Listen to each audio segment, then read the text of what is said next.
Voilà, donc on va parler cet après-midi de l'accès, alors tout particulièrement l'accès à la nature. D'abord, je voudrais me présenter, je m'appelle Jean-Yves Lapeyrière, j'assure la fonction de président d'ECO, la Confédération européenne des employeurs de la outdoor.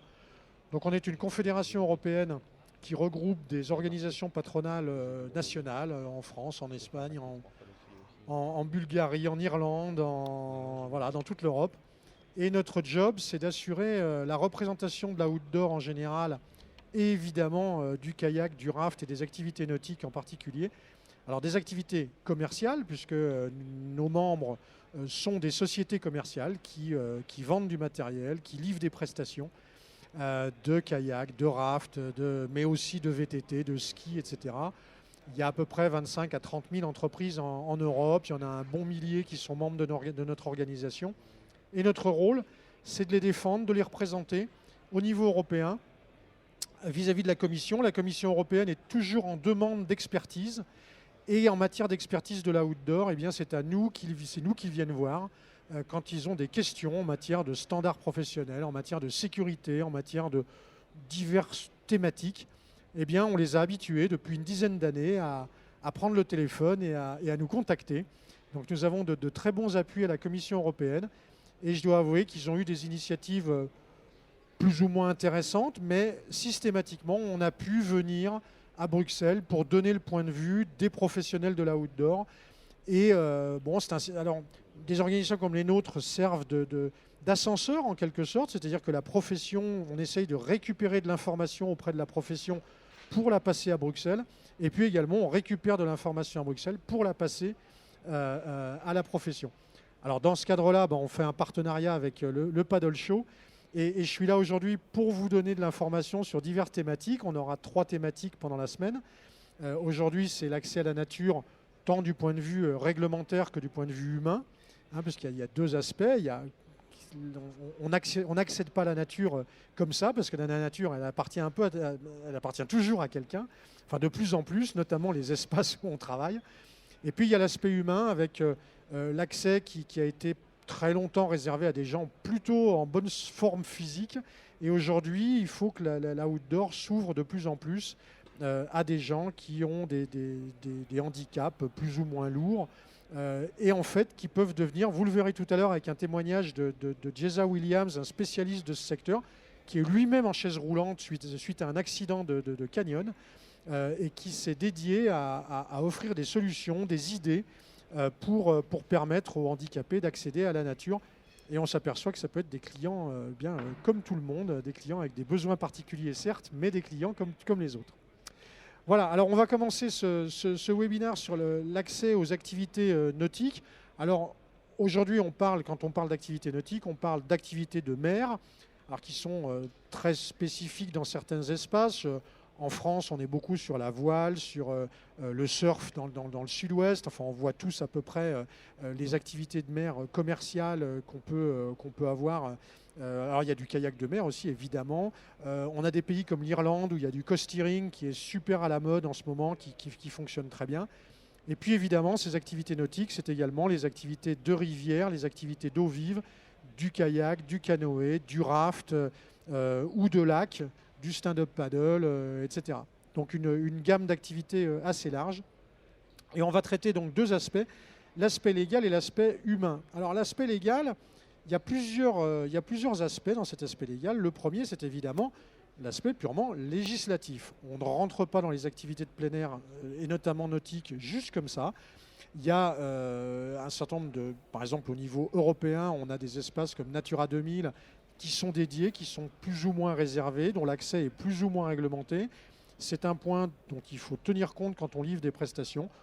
On a quelquefois tendance à oublier que ces différents niveaux existent et il est important de se le rappeler. Alors, Natura 2000 au niveau européen. Au niveau national, il y a également un certain nombre de législations qui réglementent, enfin qui légifèrent ou qui réglementent l'accès aux rivières et l'accès aux lacs ou l'accès aux côtes. Et puis, bien évidemment, il y a un 3e niveau qui est un niveau régional ou un niveau municipal, local, parce qu'il y a des spécificités locales qui font que sur certains espaces, les municipalités sont obligées de prendre des dispositions particulières. Je pense par exemple au Verdon, on connaît tous le Verdon dans la profession, où finalement l'accès est relativement ouvert. En revanche, le bivouac, le barbecue a dû être réglementé parce qu'il y avait énormément de monde. Alors, ça peut paraître des espaces anodins où on se dit, ouais, finalement, c'est quand même cool. Mais ça reste des espaces, vous le savez comme moi, où l'accident, l'embouteillage peut arriver très régulièrement. J'ai moi-même, il y a 3 semaines, un ami, j'ai eu la possibilité d'être élu maire il y a des années, et j'ai un ami maire qui est allé faire le Verdon, qui est mort en faisant le Verdon il y a 3 semaines. Bon voilà, donc c'est des espaces qui restent dangereux, qui restent... alors le danger, le risque zéro, on pourrait en parler, ce sera sûrement l'objet d'un prochain webinaire, parce que la notion de risque et de danger est peut-être subjective, mais en tout cas, voilà, il y a quelquefois besoin au niveau local aussi de réglementer pour des raisons très précises. Cette rivière va être réglementée, mais la rivière d'à côté ne va pas l'être parce qu'elle ne présente pas les mêmes. Voilà, puis il y a des modes, on le voit aujourd'hui. La question se pose par exemple sur l'accès au Mont Blanc. Est-ce qu'on ne va pas mettre un système de licence exactement comme l'accès à l'Annapurna ou à l'Everest, parce qu'il faut éviter des systèmes de queue et d'embouteillage. Les dernières photos, vous les avez peut-être vues. Alors, on n'est plus dans l'aspect nautique, on est dans l'aspect montagne, mais malgré tout, vous avez peut-être vu les photos cet été d'accession à l'Everest où il y avait des queues de 300 personnes et on a eu 2 morts par frigorification parce que les mecs faisaient la queue pour attendre. Enfin, je veux dire, on tombe dans des dimensions totalement surréalistes. Et voilà, donc ces niveaux de réglementation, que ce soit des espaces comme Natura 2000, des espaces comme les parcs naturels, les réserves, ont leur utilité évidemment, mais surtout, voilà, on n'y accède pas juste comme ça. Et quand on va livrer des prestations de services dans un autre pays ou dans un autre espace européen, il ne faut pas du tout oublier de prendre en compte ces dimensions-là. Alors, il y a un deuxième élément qu'il faut prendre en compte, c'est évidemment les personnes, la fréquentation, parce que les kayakistes, les rafters, les stand-up paddlers, si on peut les appeler comme ça, ne sont pas tout seuls. Il y a d'autres usagers qui ont leur propre motivation. Alors on aime, on n'aime pas, mais c'est comme ça. Je pense par exemple aux producteurs d'électricité qui jouent un rôle énorme puisqu'ils ont une capacité de faire varier le débit des eaux en fonction des lâchers de barrage sur notamment les rivières de montagne, hein, enfin les rivières avec à partir d'un wild water 2, 3, 4, enfin bon en tout cas 3, 4. Sur l'Allier, évidemment qu'il y a moins de difficultés quand vous êtes en canoë avec des clients. Sur l'Allier, il y a moins de lâchers de barrage sur l'Allier. Par contre, si vous êtes sur l'Isère, on fait attention en aval de Bourg-Saint-Maurice. Quand ça se met à lâcher au mois de juillet, ça dépote un peu. Et voilà, donc c'est un usager comme les autres, EDF. Et dans d'autres pays de l'Europe, il y a les mêmes situations. Et puis bien sûr, il y a tout ce qui est pêcheurs-randonneurs qui sont là pour aussi un loisir qui fait qu'on doit partager avec eux. Et donc, les professionnels doivent garder en mémoire qu'il y a plusieurs typologies d'usagers sur ces espaces. Bien entendu, il y a les propriétaires terriens, les fermiers ou pas d'ailleurs, hein, les propriétaires terriens, en général le long des rivières. Je le sais parce que j'habite dans le Jura au bord d'une rivière et on sait très bien que voilà, c'est du terrain privé avec éventuellement des plantations, des cultures, voilà, et quand on passe sur les rivières, on veut faire une pause. C'est peut-être pas le bon endroit pour s'arrêter avec les clients. Donc voilà, il y a un deuxième élément alors qui est moins directement législatif, mais qui limite ou qui peut limiter ou qui peut restreindre l'accès à la rivière ou à la mer ou au lac pour des propos. Donc à garder également en mémoire quand on est dans le métier du tour operating ou de la livraison de prestations, de balades en canoë, en kayak, en raft ou en sup. Voilà, alors il y a un autre élément réglementaire également. Il y a plusieurs États membres, plusieurs pays qui ont essayé de mettre en place des systèmes de gradation des rivières, un petit peu comme sur les pistes de ski. On a les pistes vertes, bleues, rouges, noires. Vous connaissez tous ça. Tout le monde a vu les bronzés font du ski où on a des pistes plus ou moins difficiles et puis les hors-pistes. Dans les rivières, donc, certains pays ont essayé, notamment la France, ont essayé de mettre en place. Alors, on connaît tous les définitions du wild water niveau 1, 2, 3, 4, 5 éventuellement. On n'a pas beaucoup de Zambèze en France, par exemple, hein, où on est sur du WW5. On a plutôt du 1 à 4. Mais Alors, c'est une réglementation, ça, qui est plus molle parce qu'elle est très difficile à mettre en œuvre. Les préfectures ont en réalité et de fait des difficultés, d'ailleurs ils n'ont jamais pris d'arrêté réel pour classer ces rivières, mais elles ont un impact parce qu'elles peuvent induire en théorie le niveau de qualification, par exemple, des professionnels qui vont aller livrer sur ces rivières. Alors, en cas de litige, est-ce qu'effectivement ça fonctionnerait? On peut se poser la question.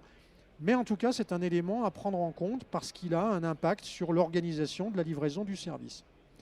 Donc, on garde ça également en mémoire. La France n'est pas le seul pays européen à avoir fait ces systèmes de classification. Et puis enfin, on a un élément alors, là qui est directement lié à cette organisation. La réglementation, c'est la réglementation de l'assurance.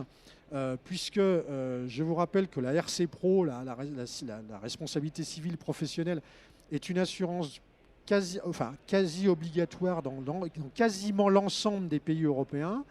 À titre d'exemple, pour vous montrer l'importance de cette notion d'assurance pour les prestataires de services, eh bien, on va prendre par exemple la directive 2005/36 européenne sur la reconnaissance des qualifications.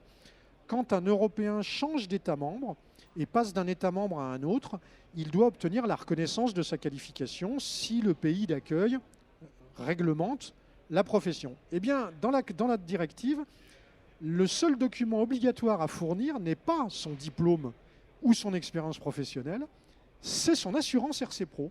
C'est-à-dire que le seul document qui a été jugé obligatoire et utile par la Commission, ça a été la RC Pro. Alors après, libre au pays d'accueil de demander une copie du passeport, de la qualification, de ce qu'on veut. Et il y a énormément de jeunes entrants dans le métier qui ignorent ce point. J'ai eu au téléphone il y a 3 semaines, je m'occupais d'aider un jeune Irlandais qui veut venir travailler en France et je lui dis, oui, on va te déclarer en libre prestation de service, très bien, donne-moi ton numéro de police d'assurance RC Pro. Et il me regarde et il me dit, de quoi? Je lui dis, t'es RC Pro, t'es un pro, t'as une RC Pro. Non. Ah, c'est un problème. Donc voilà, ça fait partie aussi des choses que, notamment les jeunes entrants, alors les vieux briscards qui traînent dans la outdoor depuis 20 ans, 30 ans, bon, on connaît un peu, on a l'habitude. Mais voilà, tout ça pour vous démontrer, pour vous rappeler qu'il y a un certain nombre de données législatives ou réglementaires qu'on peut quelquefois oublier dans le cadre de la livraison des prestations de services et qui font qu'on peut se retrouver dans des situations complexes. Je discutais tout à l'heure avec l'élu du Grand Lyon qui est en charge du sport. Hein. On parlait de la fréquentation nautique sur la Saône et le Rhône. Vous imaginez bien que ce sont des espaces qui sont certes ouverts à la circulation de tout le monde, mais en même temps qui ont ses propres règles, ses propres obligations. Et en fonction des états dans lesquels on va aller pour livrer la prestation, eh bien, les règlements peuvent être un peu différents parce que il y a des histoires, des cultures, on pourra en parler dans un autre webinaire, des professions réglementées. Il y a des fois, vous vous dites, mais pourquoi c'est réglementé? Parce qu'il y a des histoires historiques et culturelles qui ne sont pas les mêmes et qui font toute la richesse des États membres européens. Voilà, donc toutes ces dimensions font qu'il faut rester vigilant. Alors, il y a une dimension qui va faire le lien entre cet aspect, vous voyez, tout cet aspect réglementaire ou législatif. Et puis, on va parler, enfin, c'est pas moi d'ailleurs qui vais parler, on parlera de l'aspect humain dans quelques instants.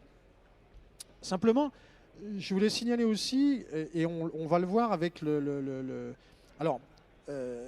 avec le Covid, mais même avant, nos métiers de la outdoor ont énormément évolué depuis plusieurs années et continuent d'évoluer. On ne livre pas des prestations de la même façon qu'on les livre aujourd'hui, qu'on les livrait il y a 10 ou 15 ans. D'abord, le matériel a changé, il est beaucoup plus performant et permet, et vous le voyez sur ce salon, il y a des matériels tout à fait stupéfiants en matière d'efficacité, en matière de fonctionnalité, qu'il était inimaginable de trouver il y a 15 ou 20 ans sur les salons professionnels, qui font que l'accès à l'outdoor s'ouvre de plus en plus. Il y a tout un tas d'applications qui font que les gens facilement, vont dire mais c'est bon, je sais où je suis, je sais ce que je fais. On a même fait un blog, on avait fait un article sur ces applications, hein, Audrey, un article qui montrait que c'était super d'avoir des nouvelles applications qui permettent d'accéder plus facilement à la outdoor, mais qu'en même temps, ça fait aussi croire aux gens qu'ils ont des compétences qu'ils n'ont pas en réalité. Et donc c'est super tant que le téléphone passe, et au moment où le signal s'arrête, eh ben, le gars, il est perdu. Enfin, le gars ou la fille, hein, je veux dire, je suis pas... voilà. Il est perdu. Donc, ces nouvelles pratiques, ces nouvelles tendances, ces nouvelles approches de la outdoor font également que... Alors, c'est pas réglementaire, là, on est humain, mais peuvent donner l'impression que l'accession à l'espace nautique est super facile, pas de problème, c'est cool, alors qu'en fait, ça n'est pas cool. L'outdoor n'est jamais cool. Tous les professionnels de l'outdoor le savent. Chaque sortie est différente parce qu'on emmène des clients différents et il faut garder une vigilance extrêmement importante. Mais ces nouvelles pratiques, ces nouvelles façons d'aborder le monde de l'outdoor sont extrêmement intéressantes, mais également voilà, donnent à l'accession à l'espace naturel une nouvelle dimension qui lie la technologie et l'humain et qu'il faut prendre en compte et garder en mémoire quand on utilise les engins merveilleux qui nous sont proposés par les exposants dans ce salon. Voilà pour ces éléments d'information sur l'aspect législatif et réglementaire. Maintenant, je voudrais passer à un autre aspect, un autre volet, qui est le volet humain. Pendant très longtemps, je le disais tout à l'heure, la fréquentation de la outdoor a été plutôt ouverte à des gens en pleine forme, bon, etc. On s'aperçoit aujourd'hui, on est dans une société qui est de plus en plus inclusive, c'est bien, c'est même formidable, parce qu'on a été une société exclusive pendant assez longtemps. La outdoor en tant que profession n'a pas été... Enfin, on part du principe souvent que c'est un peu plus compliqué dans la outdoor. C'est vrai qu'on a des problèmes d'accession, mais il y a des façons de faire pour inclure beaucoup plus de gens qu'on ne le fait aujourd'hui. Alors moi, je ne suis pas un spécialiste, je suis plutôt un spécialiste du droit. Moi, je suis juriste, donc je suis plutôt un spécialiste des aspects réglementaires. Et donc, j'ai posé la question à un spécialiste qui s'appelle Jeza Williams, qui est néo-zélandais, qui est lui-même dans une chaise roulante parce qu'il a eu un accident en Europe, d'ailleurs, en Suisse, pour être plus précis. Il a eu un accident de canyon et donc il est tétraplégique, enfin il est paraplégique, pardon. Donc il est dans une chaise roulante et je n'ai pas pu le faire venir depuis la Nouvelle-Zélande. Mais je lui ai posé la question, je l'ai interrogé il y a quelques jours et je lui ai dit, Jeza, avec ta société Making Tracks, tu es un spécialiste, est-ce que tu peux nous donner quelques idées, quelques éléments de réflexion pour que les professionnels se posent la question de savoir comment ils pourraient ouvrir leurs prestations de services aux gens qui ont un handicap ou qui ont des difficultés de mobilité. Et voilà les suggestions et recommandations de Jeza. Je vous laisse les entendre. Alors, on les a sous-titrés en français pour vous parce que son niveau de français est assez limité. Et donc, on a sous-titré pour vous. Je vous laisse en compagnie de Jeza Williams. Hello, everybody. It's Jeza here, coming to you all the way from New Zealand.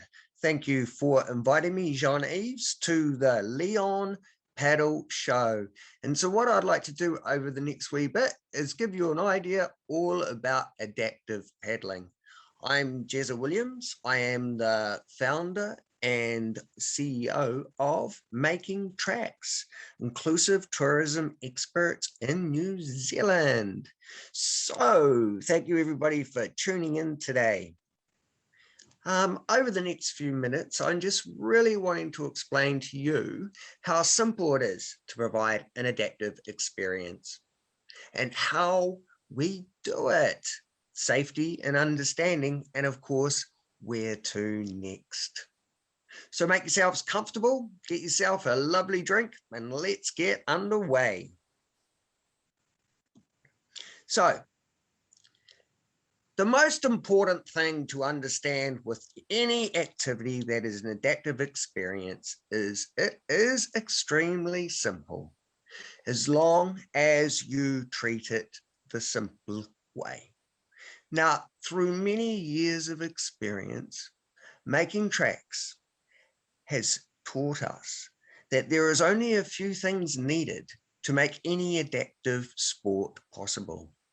And the most important thing with this is the following: education, and that is to you, the industry; information, and that is to all of your clients. They need that appropriate information to confidently book or confidently partake in your activity. The next thing we need is cooperation, and that is between you, the industry, and your client. Adaption is our next little one, but the most important thing with adaption is to keep it safe, simple, and cost effective. And of course, promotion. We can make everything inclusive, but we cannot make it known unless we turn around and make it mainstream promoted, creating awareness of possibilities. So that is the simplicity, the basics of providing an adaptive experience. Now, the simplicity of an adaptive experience, and every ability is different, as is the environment. So it can be quite daunting to start with. But trust me, it's not. So the first thing we want to look at is having the appropriate information. What this does is it assists the client's understanding of your product. The more information you can provide to your client, the more they know whether or not that activity is suited to them. As every ability is different, as every environment is different, it's very important that we work together and marry the two together perfectly, making sure that everybody understands everybody else. The other thing is educated operators. And that is your job, to become educated, to understand your client. Because as I said before, every client is different and everybody requires different needs, adaptations, or has different abilities or skills. But I find the most important thing to bring anybody into your business is communication, trust, and reassurance. What that means is everybody can adapt. So simple, sort of blows your mind. A lot of people think of all the difficulties behind things, but it's not. It's the opposite. It's all about how possible things can be. So let's move along. We're going to be talking about a little bit of the difference of ways of thinking when it comes to an adaptive sport. Now, as we love to know, is we can make things very accessible, but it's important to understand the difference between accessibility versus inclusion. Now, most paddling activities are in wilderness areas, and they probably won't be accessible, but they will be inclusive. And I'll explain to you this in a minute. But the first things first, yes, there are many different ways to make an accessible entrance into a waterway. It's very important that you plan and you do it correctly. And it is also very important that a consultant is part of the decision making, so these mistakes don't happen. It's all about universal design. What that means is if you're building some adaptations, it's really important that it can be used by everybody. But the way we do it here in New Zealand, and the way that I believe the future of inclusion is about the possibilities. The cool thing is, it's now, it's simple, it's very cost effective, and it includes everybody. It's what we call advanced customer care. Now, in most water situations, you'll find that people are a team. We always work together. So you don't need very expensive infrastructure to provide an experience. What you need is the information and to look outside the box. And there's so many different ways of achieving this. It could be basic transfers. It could be working with the client, understanding what the client needs. But the most important thing that I've got to keep pushing is every ability is different, as is the environment. So firstly, we need to understand the environmental limits. When it comes to adaptive sports, especially water-based, it's always very conservative when it comes to weather, when it comes to water flows and temperature. But it's important to understand the clients in relation to the temperature, the weather, and the flows, as every ability is different. All adaptations that are needed must be releasable and safe. There's so many little things that need to come in, like include awareness of abrasion and pressure. If somebody's got spinal cord injuries, they don't understand that they may be scratching their bum every time they paddle. So it's very important that you use the correct equipment for the position. And it's also really important to be aware of your client. There's so many things that can affect your client, whether it's their temperature control, their ability to transfer, how strong they are, or how much they weigh if you're intending to give them a hand and you are going to transfer. So these are all things we really need to look at. But adaptations, they can be so simple and easy. We can start with the basic. And this is just this beautiful sup on our left. Amazing. The next thing is adaptations. Adaptations can be simple, safe, and cost effective. And this is really important to understand when it comes to adaptation, is it doesn't have to be expensive. We all need an initiative to start down this path. So it's important to look outside the box. Don't look at expensive infrastructure. Look for basic adaptations. You can see 3 different adaptations here. In New Zealand, we make universal harnesses that fit on rafts, kayaks, sea kayaks, anything and everything. They're good on skin and they're fully releasable.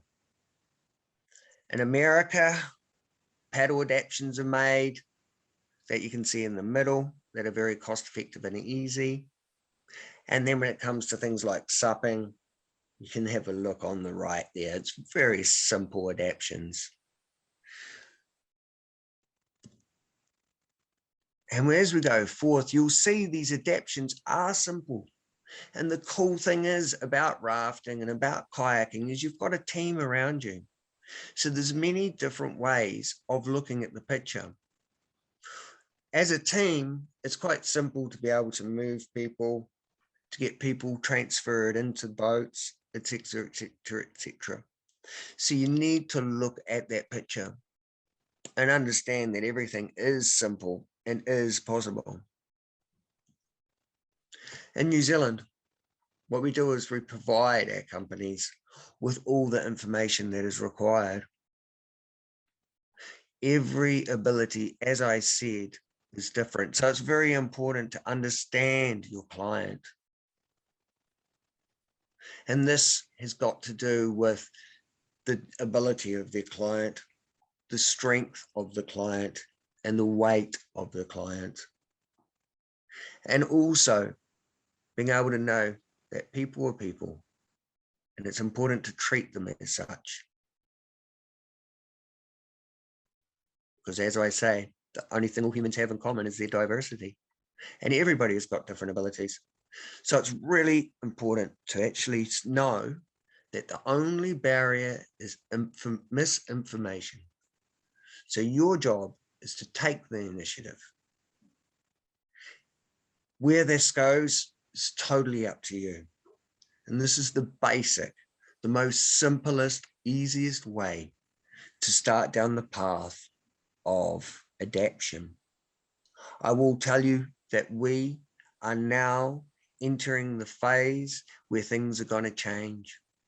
We're also hitting the International Rafting Federation is coming to the party, and we're starting to do international raft races, hopefully coming next summer. So I think you should take the initiative, get started, and start rocking and rolling. And as Making Tracks is the head of the International Adaptive Rafting Federation and IRF, it'll be my pleasure to help anybody out if they need to go down that adaptive path. Just stay in contact. For a photo of that, let me help you start your process of becoming an adaptive paddling company. Voilà les éléments donc, que Jeza a pu enfin, dont il a pu nous faire part. Alors, il y a un élément qui a été très important, c'est que dans la prestation de service, on n'est pas des associations, on n'est pas des bénévoles. Et tout ça, c'est forcément lié à une problématique de marché. Donc, j'ai interrogé Jeza, je lui ai dit, mais est-ce que tu as des éléments sur la clientèle potentielle? Parce que le fait d'avoir un handicap, c'est une chose, mais enfin, c'est aussi des clients. Et d'ailleurs, il le dit très bien en disant ce sont des clients avec des besoins particuliers, plus que ce sont des gens totalement différents. Enfin, il a une vision de l'inclusion qui est très pertinente, évidemment. Et je lui ai demandé, est-ce qu'il avait des chiffres ou des informations sur le volume de clientèle potentielle en Europe?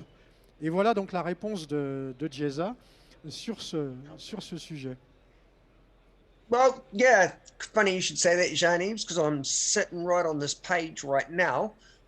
So the potential client within the European, according to the World Health Organization, is that there's 5 million wheelchair users for a start, but there's about 139 million people living with a disability within the European Union.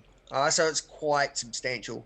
And then if people tend to go on a trip or have a disability, then they'll go with their friends, with their families, with their associates. You know, so you might as well double these numbers. So we are looking at quite a large number of clients. Of course, you won't get everybody, but the thing with accessibility and with inclusive or adaptive adventure is once you start down this movement, then the more awareness comes and it starts to snowball effect. And what we've seen here in New Zealand is it's definitely starting that snowball effect to roll on.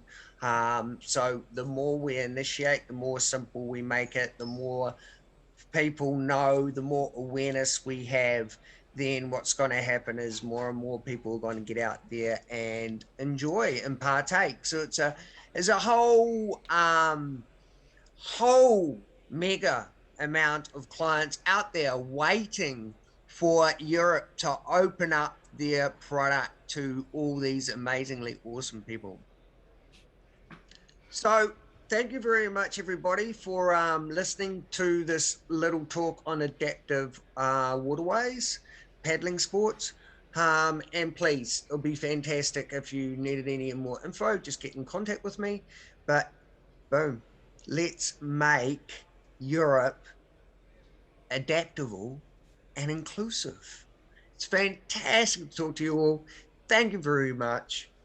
I look forward to hearing from you soon. Merci Jeza pour cette intervention. Voilà ce qu'on pouvait dire sur ce que je voulais passer comme information sur l'accès donc à la nature et en particulier aux espaces de plein air, tant du point de vue légal que du point de vue humain. Ce soir, on refera une version à 4 heures en anglais. Et puis demain, je vous parlerai du Brexit, avec les conséquences du Brexit dans les relations entre la Grande-Bretagne et l'Europe, tant du point de vue de l'importation ou de l'exportation d'ailleurs du matériel, que du point de vue de la livraison des prestations de services, parce qu'il y a beaucoup de changements Et demain, j'aurai des invités virtuels, un avocat à Bruxelles et puis un avocat français qui viendront nous rejoindre virtuellement. Pour ce soir, alors il y a peut-être des questions sur le sujet d'aujourd'hui. S'il n'y en a pas, eh bien, je vais vous souhaiter un excellent après-midi. Et puis, on se retrouve pour vous demain en français. Alors, ce sera à la même heure sur le Brexit. Et puis, à 4 heures, on refera cette version en anglais. Merci de votre participation. À bientôt. Au revoir.